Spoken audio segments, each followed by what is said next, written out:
Today we're making pão de queijo, our fluffy Brazilian cheese bread. We're also making it healthier by making it vegan and by introducing powerful antioxidants that also happen to make the bread purple and more vibrant. If you're ready for some purple cheesy goodness, get your aprons on and let's get cooking. If you're new to the channel, I'm Geronimo and I'm a professional chef and product designer in the San Francisco Bay Area. Alright friends, so today we are making pão de queijo, or Brazilian fluffy cheese bread as I've mentioned, and the first thing we want to do is cook our potatoes. So for this recipe, I'm using purple sweet potatoes or purple stokes. For this recipe, you can use any kind of sweet potato you want, but purple is really cool because it's got those anthocyanins, which are antioxidants that are super powerful. You know, the ones that you find in blueberries. And it also makes our bread purple, which is beautiful and very vibrant. So what I did here is stab them with a fork all over and kind of nuke them in the microwave for 4 minutes and then flip them and then microwave them again for 4 minutes to get them nice and soft. You can also roast them or boil them. They just take a lot longer. For maximum flavor, roasting is the best, but for convenience, a microwave works great. And the reason why potatoes work well for this recipe is they kind of act as the substitute for the egg, cheese, and milk that kind of work in the traditional recipe. The starches in the sweet potato act as the binder, so it's really nice that you can use something really healthy and vegan to substitute those things. Of course, they don't taste the same, but a lot healthier. So what I'm doing here right now is just taking everything out of the sweet potato as we want to mash them. So you can scoop all of the flesh out. Ultimately for this recipe, we only need about 1 cup. So I first started making this recipe about 5-6 years ago, pre-pandemic, for my family during Thanksgivings. And you know, we love pão de queijo.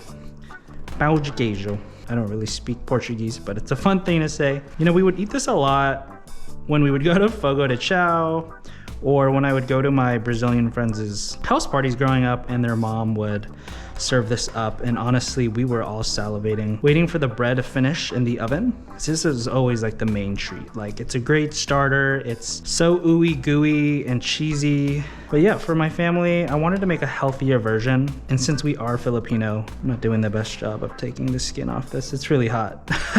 The purple from the purple sweet potato makes it look like a kind of ube bread, which is a popular purple yam in Filipino cuisine. So it's not quite ube, but it looks like ube because it's purple. So pro tip, before you start peeling the skin, make sure it's cooled off so you don't take forever like me. But yeah, so for my family during Thanksgivings, I made this and my family responded really well to it.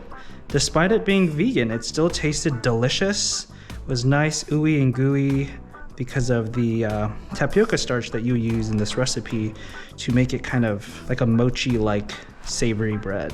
And honestly, they couldn't tell the difference that it was vegan. Still delicious and really tasty, and a lot healthier than the traditional version. And then let's just give it a quick mash. You don't have to use a masher. Again, you know, this is gonna serve as our binder, and we'll break it down some more when we mix it with the wet and dry ingredients to make the dough.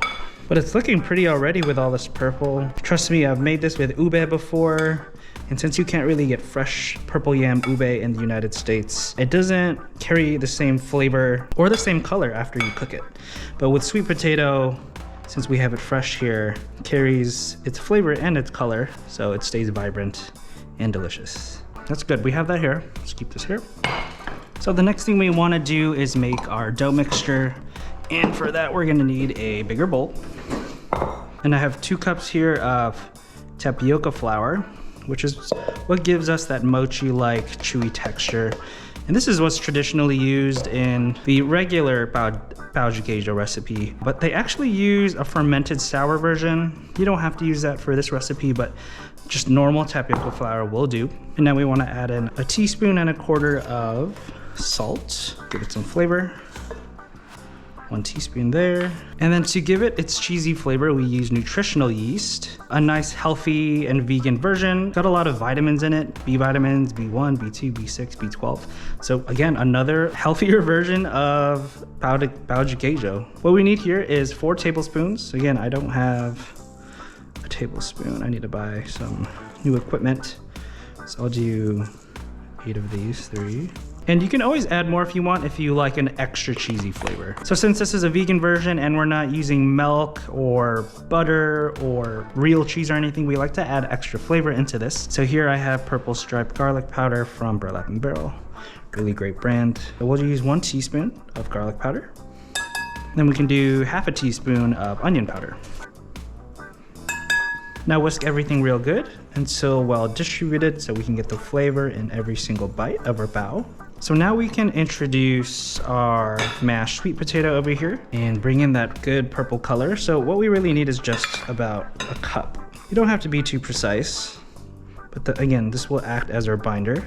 Actually, I could probably use all of this, so right on the dot, actually. So now it's time to introduce our wet ingredients into the dough mixture.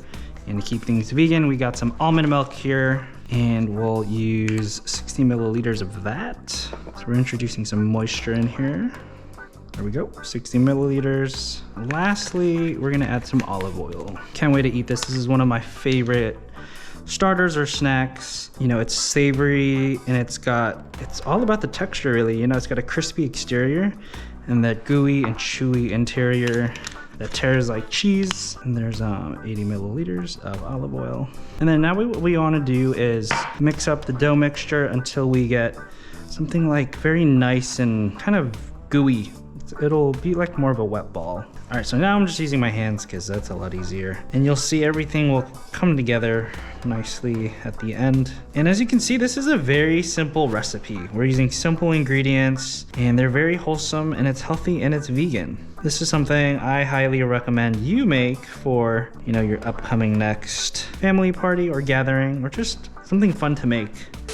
Just a quick break to let you all know that the GoPro died again, if you were watching my last video, but just picking up where I left off, and we're only gonna shoot from this camera now. If it's not clumping together and creating that ball that we imagined, you just gotta add a little bit more moisture with some almond milk or whatever plant milk you're using for this recipe. Our dough here is not turning into that ball that I mentioned, so we need to add a little bit more moisture. And from here you can add a 1/4 cup at a time and 1/8 cup at a time.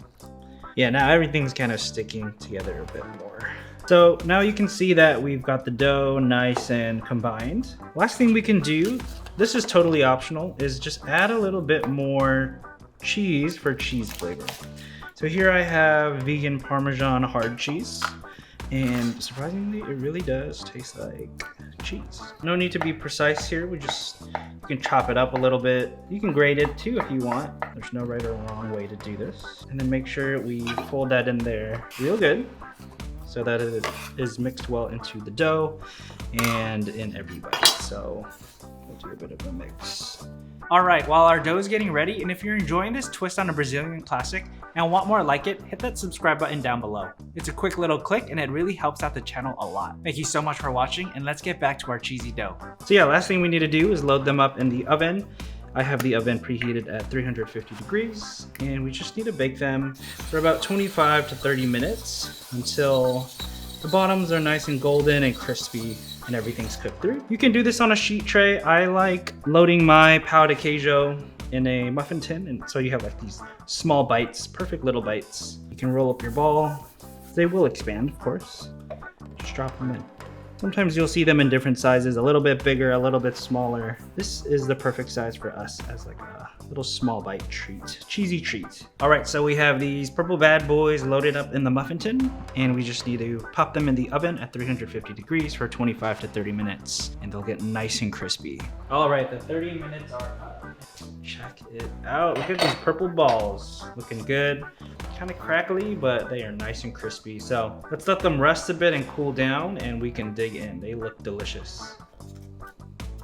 They've got some, you can see that they've got some nice golden brown bottoms.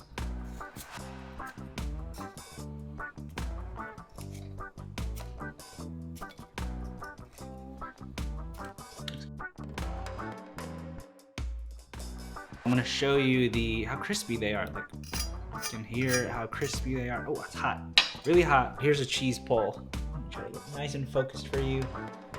Check it out. Oh yeah. Woo, hot. Really good. All right, hold on. I forgot to say, I always forget. Bon appetit.